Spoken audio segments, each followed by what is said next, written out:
Here is a small fact. You are going to die. I am in all truthfulness attempting to be cheerful about this whole topic. I urge you, don't be afraid. Death is nothing if not fair. Of course, an introduction, a beginning.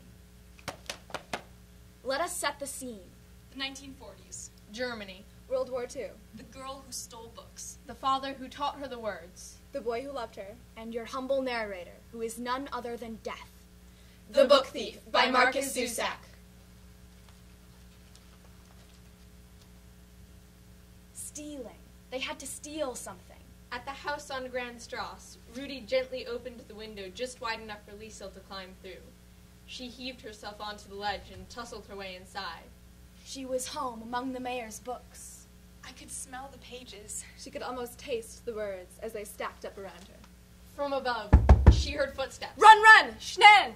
Once around the corner, on the road back down toward the river in Munich Street, she stopped to bend over and recover.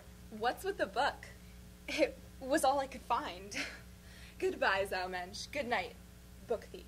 It was the first time Liesel had been branded with her title, and she couldn't hide the fact that she liked it very much. I'd stolen books previously, but in late October 1941, it became official. That night, Liesel Memminger truly became the Book Thief. A book floated down the Amper River. A boy jumped in and caught up to it. He stood waist deep in the icy, Decemberish water. How about a kiss, Zaumensch? The surrounding air was a lovely, gorgeous, nauseating cold, not to mention the concrete ache of the water. How about a kiss? How about a kiss? How about a kiss? Poor Rudy. A small announcement about Rudy Steiner. He didn't deserve to die the way he did. Sloppy edges of paper stuck to his fingers. He was shivering. Preemptively, you conclude, as I would, that Rudy died that very same day of hypothermia. I did not. Recollections like these merely remind me that Rudy was not deserving of the fate that met him a little under 2 years later. on many counts, taking a boy like Rudy was robbery. So much life, so much to live for. Yet somehow, I'm certain, he would have loved to see the frightening rubble and the swelling of the sky. On the night I passed away. He'd have cried and turned and smiled if only he could have seen me on my hands and knees next to his decimated body. I would have been glad to witness her kissing my dusty, bombhead lips. Yes, I know it. In the darkness of my dark-beating heart, I know. I'd have loved it, all right. You see, Even death has a heart. they're strange, those wars, Full of blood and violence. but also full of stories that are equally difficult to fathom. Why me? Why me, and not them? Hans Huberman's story was a little like that. The first time we were in the vicinity of each other, I was 22 years old, fighting in France. The majority of young men in his platoon were eager to fight. I wasn't so sure.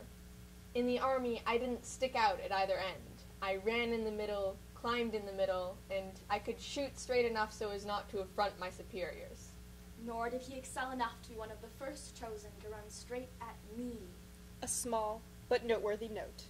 I've seen so many young men over the years who think they're running at other young men. They are not.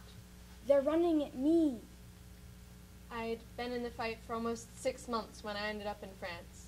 But he didn't fight in the climactic battle. None of the other men came back. But Hans Huberman escaped me. Picture yourself walking down Himmel Street in the dark. Your hair is getting wet, and the air pressure is on the verge of a drastic change. The first Bomb Hits! Himmel Street is burning. I entered Rudy's house. I ran my fingers through his mother's lovely combed hair. I took the serious look from his brother's sleeping face, and one by one, I kissed the smaller ones good night. Then Rudy. Oh, crucified Christ.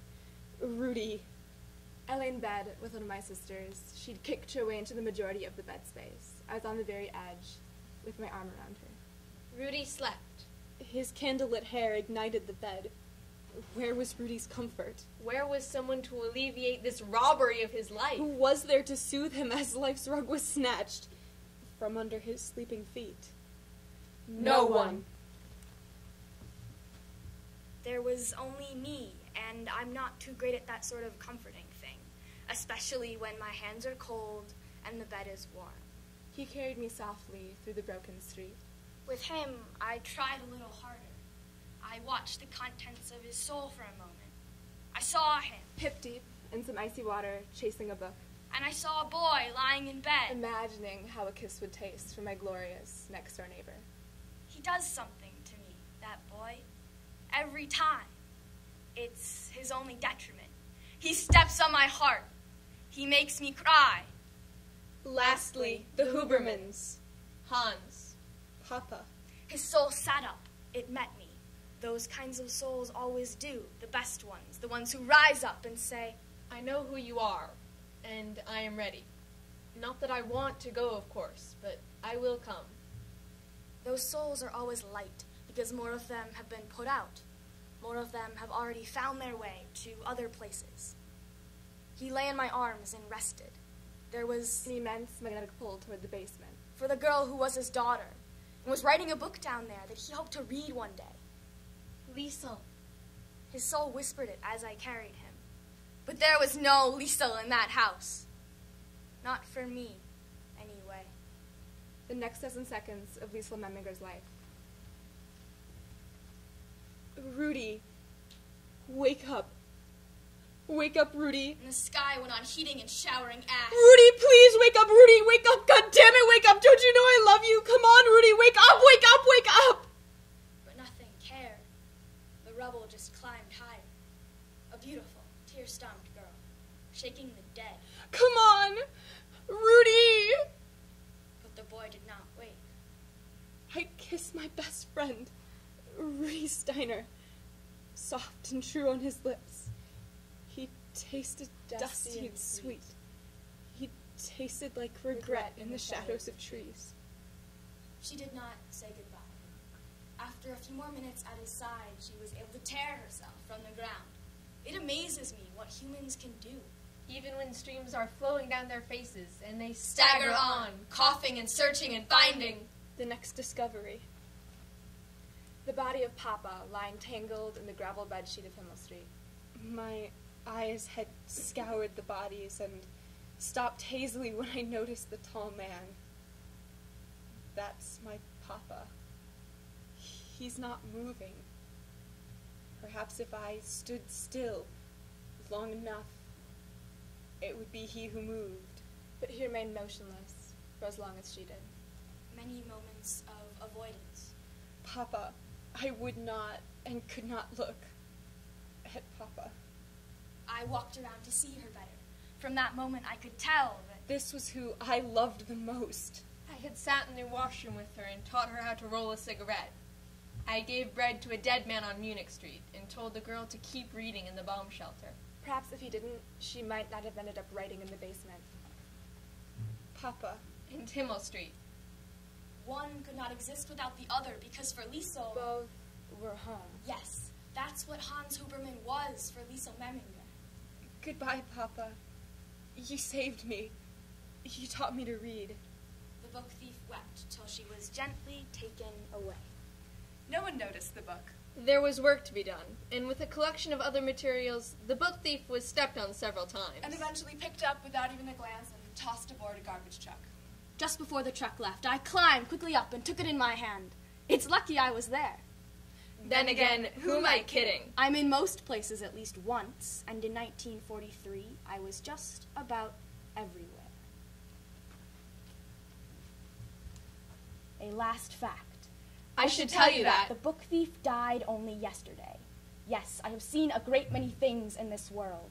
I attend the greatest disasters and work for the greatest villains. But then, there are other moments. There's a multitude of stories. A mere handful, as I have previously suggested, That I allow to distract me as I work. I pick them up in the unluckiest, unlikeliest places, and I make sure to remember them as I go about my work. The Book Thief is one such story. When I traveled to Sydney and took Liesel away, I was finally able to do something. I'd been waiting on for a long time. He put me down, and we walked along Anzac Avenue, near the soccer field. And I pulled a dusty black book from my pocket. Is this really it? I can't believe, even though the text had faded, I was able to read my words. Did you read it? Many times. Many times. Many times. I have hated the words, And I have loved them, and I hope I have made them right. Could you understand it? And at that point, There was a great pause.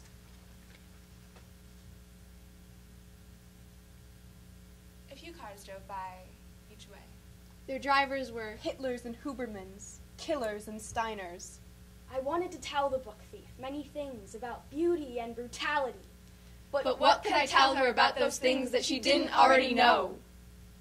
I wanted to explain that I am Constantly overestimating and underestimating the human race. that rarely do I ever simply estimate it. I wanted to ask her how the same thing could be so Ugly and so glorious, and its words and stories so damning and brilliant. None of those things, however, came out of my mouth. All I was able to do was turn To Lisa Memminger and Tell her the only truth I truly know. I said it to the book thief, and I say it now to you. a last note from your narrator. I am haunted by humans.